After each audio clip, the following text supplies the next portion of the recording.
Ooh-wee. Ladies and gentlemen, today we are going to be trying to install this little beauty. This is me, Chris from Subject 9. We're going to be installing the carbon fibre style handbrake replacement cover. So I've got a few challenges. First, I've got a carbon fibre console cover that I have to also remove as part of the process. So we'll be right back. As you can see, it's got the beautiful carbon fibre grain in there. Looks good, and also some zip ties, which you'll see what they do a little bit later. So the car's a bit dirty, so the first thing you want to do is you're going to want to remove the inner panel guards, kit guards, which basically are just a few clips. So just get your hand in under there, and they actually come off relatively easy. As you can see, they'll just pop back in nice and easily later on. I'll probably need to move the car mat to get that in, maybe even give the car a vacuum while I'm there. I've got this console here, so that's going to have to come out. It's going to be a bit of a pain in the ass. So remove both of these panels off both sides. Right, make sure you've got plenty of light to work with. I'm in the garage here, so it's pretty dull in Melbourne. You're going to have to remove these two screws at the front on each side using a 7mm socket, so I'll take those off. Okay, they're out. Now, keep them with the interior panel and put them in a safe place out of the car so you've got some room to work. Don't clutter your workspace. Okay, both sides off. Oh, now it gets a little bit tricky. So now here you've got the rubber mat, so you've got to remove that without turning on the hazard lights. So that comes out quite easily. I've got the decal here that's got to come out as well. So let me just put the phone down and we'll come back. Alright, that's done. So now, in case I haven't really explained what we're doing here today, we're replacing this. The other one's not too bad, but when you're carbonising the car, you kind of want to keep your theme going. So this is probably the nicest handle that I've found. So next thing is this actually unclips from here. I've got the carbon fibre one on the moment, so I'm going to have to just gently rip that out. Don't be too rough. Just there's a bit of double-sided adhesive under there, so just a little bit of aggression, but not being too rough. That should come out quite easily, no problem at all. Just whack some tape on the back of that before we reapply it, and good to go. So now the tricky one to do is the metal bezel around here, so you've got to get your fingers under here.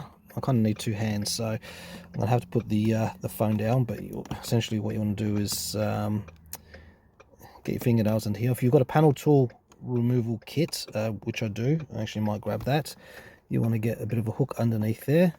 Just jar it up on one side, and then on the other side, there's only a couple of clips, and there's a couple of clips that go around the bezel on the inside here, and that should lift off quite easily. Alright, this is my panel tool removal kit, so it's not super expensive. You can get this like for 25 bucks off eBay. Importantly, I've just found my 1/4 inch Stanley wrench, which annoys the shit out of me because to go to super cheap and buy another one. I couldn't find it. So the note to all you people out there: when you finish with your tools, put it back where it came from. Otherwise you look like an idiot when you have to go buy another set. As you can see with the panel removal tool, you can just quite easily lift that up. Nothing's broken there, so you don't need to panic. All it's done is just lifted the clips. It clips back in, so you just be gentle, and it comes off nice and easily. So what that's going to allow us to do now is actually raise this up.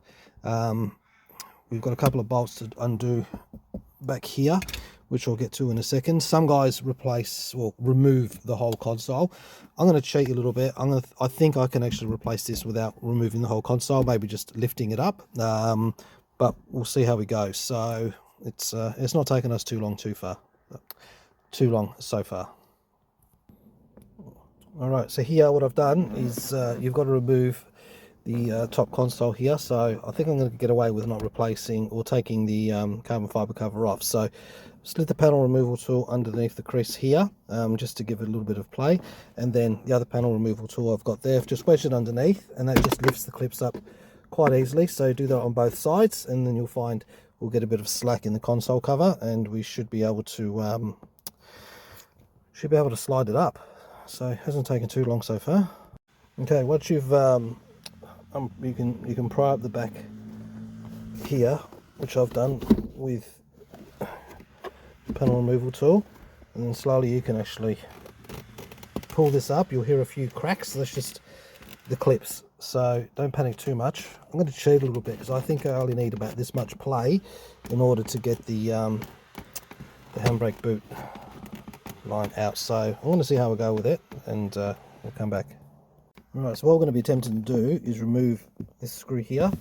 And there's also another screw, which is so I can get the phone in there, which I can't, but it's actually around the front there, which is another 7mm. So I'm going to try hold this console up and remove those without actually removing the whole console itself.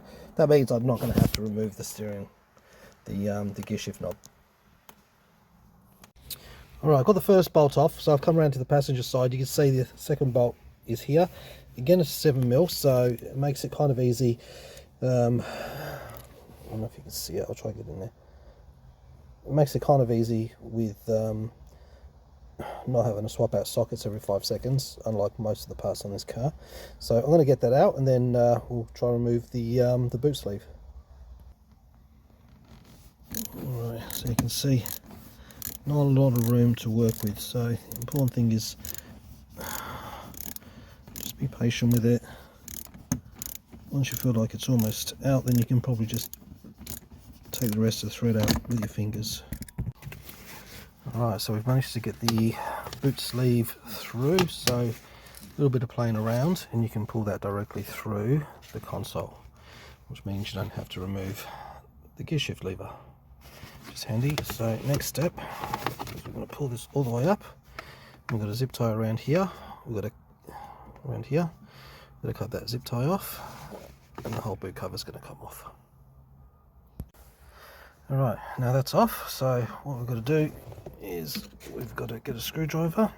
You've got to pry this up to loosen up the handbrake cover, and then it should slide off. This is not the easiest part from what I have seen so far, but we'll give it a go. Alright, so it's off. Essentially what I did, so I used a screwdriver, pried a little bit of it out here, pried it up there, pried it on the inside as well, just to loosen it up and take it off. Be careful when you're sliding it off, because there's a nasty fucker here. They got me on the hand. No blood loss, but that's it. A little bit of force and adios. Okay, so when installing, got to make sure this part is up. Slide it on. Might need to use a bit of force here.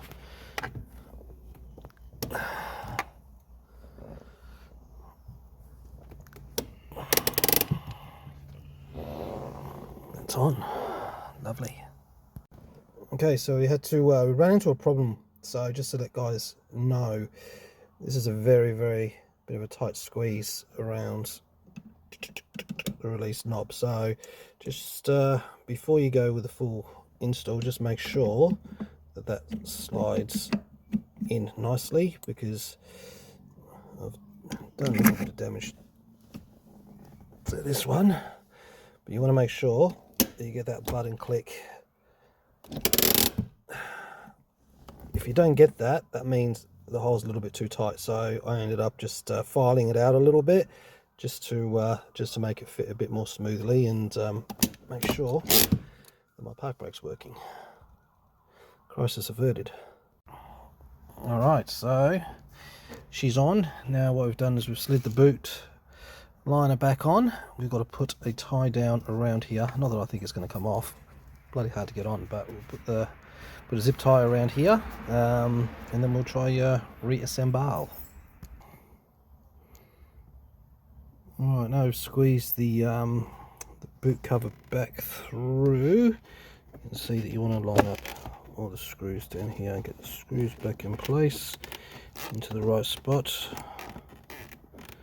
There's not a lot of room to work with it here, but what do you expect? Alright, I'll come back to it.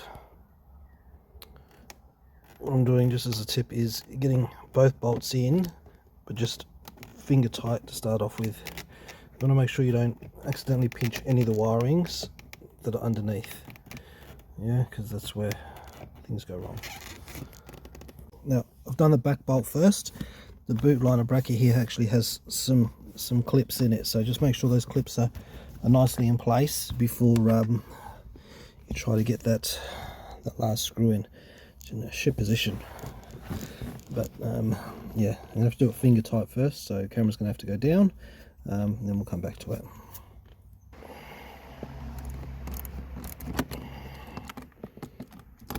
Bloody tight squeeze.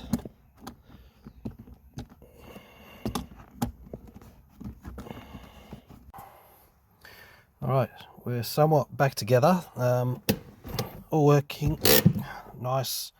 As you can see, beautiful genuine carbon fibre, really nice finish. To get the console back on, basically line it up as I have here, and just you'll hear all the clips go back into place. Once all the screws and everything are in, put the 7mm bolts back in here and get the boot rubber back in place. Next it's just time to do the reassembly, so putting the bezel back, that coin trade, and also the kick panels, so, and we're done.